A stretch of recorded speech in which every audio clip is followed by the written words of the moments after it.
Hey, big bro, how many times have you played princess in this car? Out of the blue, my 5-year-old niece Tiana asked this question. Huh? While driving, my husband Corey responded with a surprised look. What do you mean, playing princess? Well, have you had a lot of princesses in the car? Tiana's odd comment was a turning point. It led me to discover the true identity of my husband. I'm Annie, a 25-year-old office worker. I've recently tied the knot. My husband? Corey, a co-worker. Corey started at the company the same year I did. He's not just good at his job, he's also incredibly good-looking. A real catch from day one. 2 colleagues, Sylvia and Angelica, both a couple of years my senior, clearly had their eyes on him. They often came over to Corey's desk offering to help with work or bringing him snacks, clearly trying to get his attention. One day, I found myself invited to a social gathering by Sylvia and Angelica. Of course, Corey was there too. There were 2 other male employees, but the eyes of these senior colleagues were fixed squarely on Corey. While I politely nodded along with the conversation, I quietly sipped my drink. To my surprise, Corey texted me later that night. Hey, Annie. We didn't get to talk much today. Want to go for a drive sometime? I was taken aback. I had always assumed he had no interest in me. I was a little puzzled by the sudden invitation, but I was delighted that a popular guy like him was showing interest in me. Soon, Corey and I began seeing each other occasionally and eventually started dating. Word got around the office and we became the hot topic. Sylvia and Angelica in particular must have been stunned when they found out we were dating. Our interactions with them turned awkward, limited to polite greetings. Still, I was thrilled that Corey was my boyfriend. He treated me well, and being with him was pure joy. As we continued to date, something started to nag at me. Whenever we were out, Corey seemed to attract attention from women. As we walked down the street, I noticed a pair of young women staring at Corey next to me. After we passed, I overheard them. Wow, did you see that guy? He's so hot. I know, right? What a looker! They were glancing back at us. I glanced at Corey, but it was hard to tell if he was hearing the same thing or not. He was completely expressionless. Maybe for Corey, this kind of thing is just another day at the office. That could be why he doesn't even flinch when he hears voices like this. It's moments like these that make me fall for him all over again. But I couldn't just bask in the joy. It happened while we were sitting in the cafe. Sure enough, a group of women sitting at the next table were stealing glances at Corey. And as we got up to leave and passed by them to pay the bill, I heard the woman whispering among themselves, He's good looking, but isn't she just average?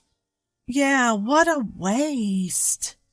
Hearing this, a shock ran through me, but I acted like I hadn't heard a thing. Corey, as usual, was indifferent and settled the bill. I was hurt by those words, yet a part of me thought, maybe they're right. I had always felt insecure, fearing that I might not be good enough for someone as handsome as Corey. Driven by my insecurity, I opened up to him about it. I do love you, Corey, but sometimes I worry. You're quite the catch, and I wonder if I'm enough for you. After hearing me say this, Corey looked surprised, but quickly responded with a warm smile. You don't have to worry, Annie. I love you just the way you are. Those words brought tears to my eyes, and I decided to stop overthinking it. And so, our relationship thrived and led us to marriage. At our wedding, Corey was quite the hit with the ladies. My aunt in her 50s ran up to me, exclaiming, Annie, you've scored a handsome hubby. Way to go! My old friends also came up to me, whispering, Your husband is so handsome. We're jealous. But I had no more worries. Corey had chosen to marry me after all. I was so happy. Among the wedding guests were Sylvia and Angelica, my senior colleagues. Both congratulated us, smiling warmly. Congrats! Wishing you all the happiness! I hugged them both, saying, thank you. My older sister and her family also attended. My sister is 4 years older than me and has a 5-year-old daughter named Tiana. I had asked Tiana to be our flower girl. I've always adored Tiana, so having her as part of the ceremony was a joy. Sometime after the wedding, my sister asked if we could babysit Tiana for a bit. Corey had the day off, so I happily agreed. When my sister came to pick her up, Tiana was fussing, saying she didn't want to leave yet. My sister had to carry the crying Tiana away, thanking us before she left. It seemed Tiana wanted to stay longer, I said. Yeah, Corey agreed. You know, we talked about taking a spa getaway, just the two of us, right? How about we take Tiana along next time? Wait, to the spa? Yeah, she was our flower girl, so it'd be a nice thank you. What do you think? If you really want to. Sure. Really? Thank you, Corey. With that, we got the green light from my sister to take Tiana on an overnight spa trip. Corey drove, I was in the passenger seat, and Tiana sat in a child seat we borrowed from my sister. Tiana was all smiles, excited for the drive. We chatted and snacked as we made our way to the spa. After a while, Tiana started to talk. When I was in my mommy's tummy? What? I was shocked. I remembered my sister saying that Tiana might have womb memories. At bedtime, Tiana had mentioned some uncanny things my sister had told me. In my mommy's tummy, I was usually sleeping, but sometimes I'd wake up and float around. Wow, Tiana, that's amazing. You remember so much. Yeah, and I could also hear Mommy's voice. Really?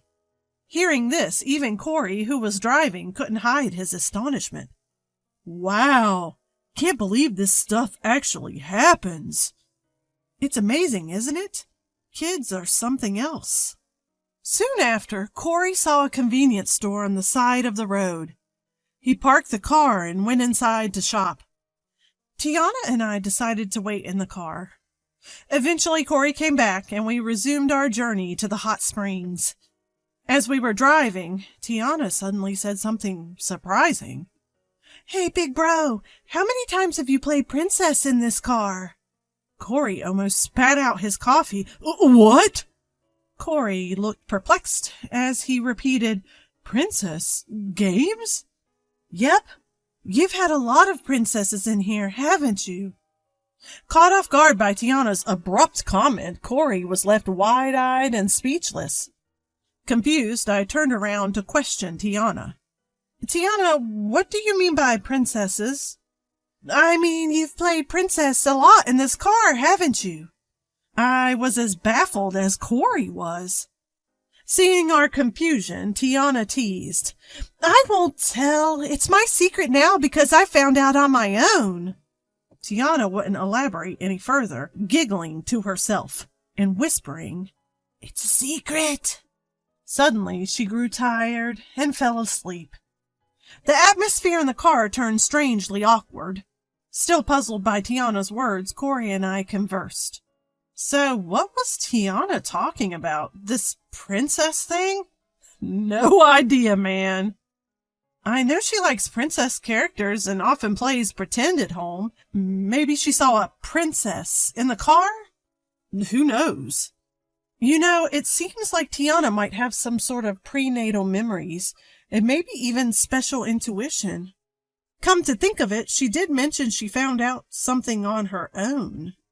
About 2 hours later, we finally arrived at the hot springs. Tiana woke up as we arrived and went with us to our hotel room. All three of us entered the room, and Tiana happily gazed out the window. I want to hit the hot springs right away. Is that cool? Well, sure, go ahead. Corey left the room alone to take a bath. I chatted with Tiana in the room, feeling relaxed. But then I remembered what happened in the car, and I had to ask her again. Hey, Tiana, earlier in the car you asked Corey, how many times have you played princess in this car? What was that about? Uh-huh. I have no idea what you were talking about, and it's been bothering me. Well, then I'll show you, Annie. Tiana opened her small bag that she always carries and began to lay out various items on the table. What are these? These are the things I found in Big Bro's car. They were cute, so I thought I'd keep them a secret and take them all.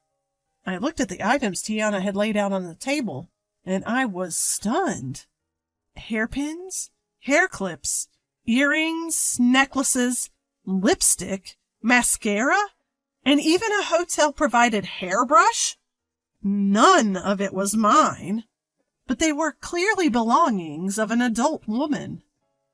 Where exactly in the car did you find these?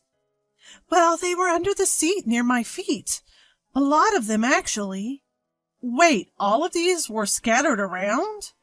Yes, it's like a princess playset, right? Rin has a lot of these at home, too. That's true. Listen, can I hold on to these? I want to ask Corey something. What? No way, I found them. I'll buy you another adorable princess set, okay? Really? Okay, fine then. With that, I put everything Tiana laid out on the table into my bag. I had thought Tiana had some special perception, talking about prenatal memories and such, but it seems that wasn't the case. However, my gut feeling wouldn't go away. Whose are these? Then Tiana and I went to take a hot spring bath. When we returned to the room, Corey was already there fiddling with his mobile phone. Upon our entry, he hurriedly stuffed his phone into his pocket, looking somewhat suspicious. Welcome back. Thanks. The hot springs were nice, right? Yeah, this place has amazing springs. Tiana got all warmed up, too. Yes. After that, we enjoyed a luxurious dinner at the hotel. At night, Tiana, probably tired, fell asleep early. Corey was sprawled out, playing with his phone. Hey, Corey. Could you take a look at this? I placed all the items I had just received from Tiana on the table. Corey, rising from his seat to get a closer look, seemed to freeze, speechless. Looks like Tiana found all these things rolling around on the floor of the car. Corey, who had been slightly flushed from drinking, suddenly turned pale. She thought these were all princess playset stuff. Accessories, lipstick, mascara, brushes, and all. Is that what this is about? So whose necklace is this? I held up the necklace for Corey to see. He didn't answer. Next, I took the lipstick and examined it closely, and it had the name Sylvia engraved on it. Sylvia? At this, Corey averted his eyes. Corey, this can't be Sylvia from work, can it? Corey remained uncomfortably silent. Why would Sylvia's lipstick be in your car? Did you give her a ride? He nodded in silence. Why? Are you seeing Sylvia?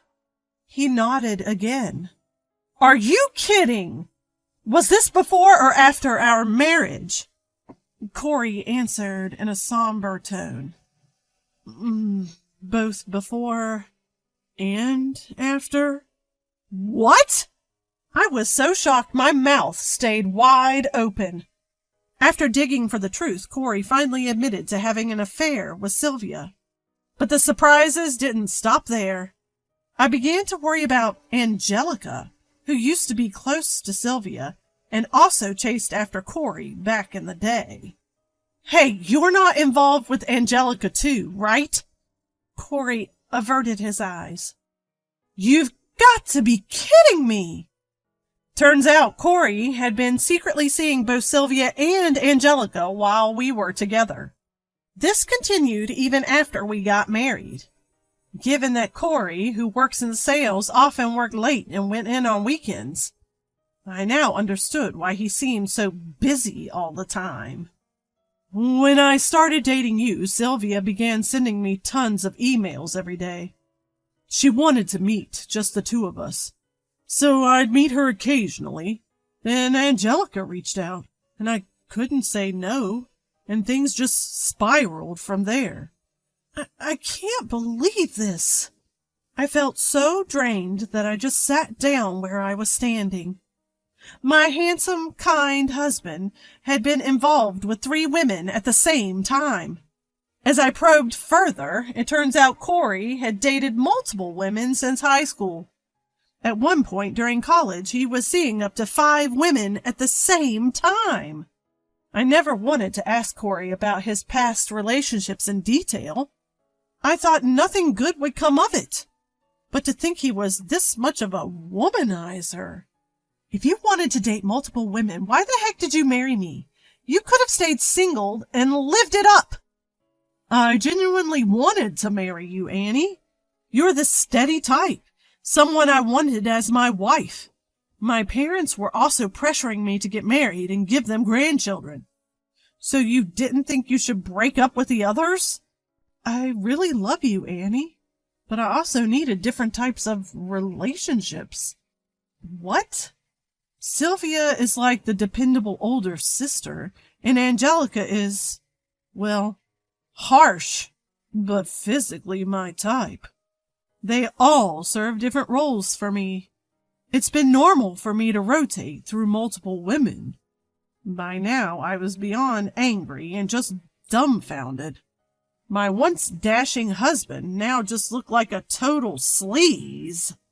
But I had no idea there was something left in the car like that. Me neither. If Tiana hadn't found it, I'd still be in the dark. I'm really sorry. Remember how I used to say I felt insecure because you're so popular? That I felt I wasn't good enough for you? Yeah. Well, that's changed. No matter how handsome or popular you are, you're just a low-life man. Corey looked down in defeat. If you want to sneak around, then go ahead and do it for the rest of your life. You'll find women who will flock to you just because you're good-looking. But I'm done.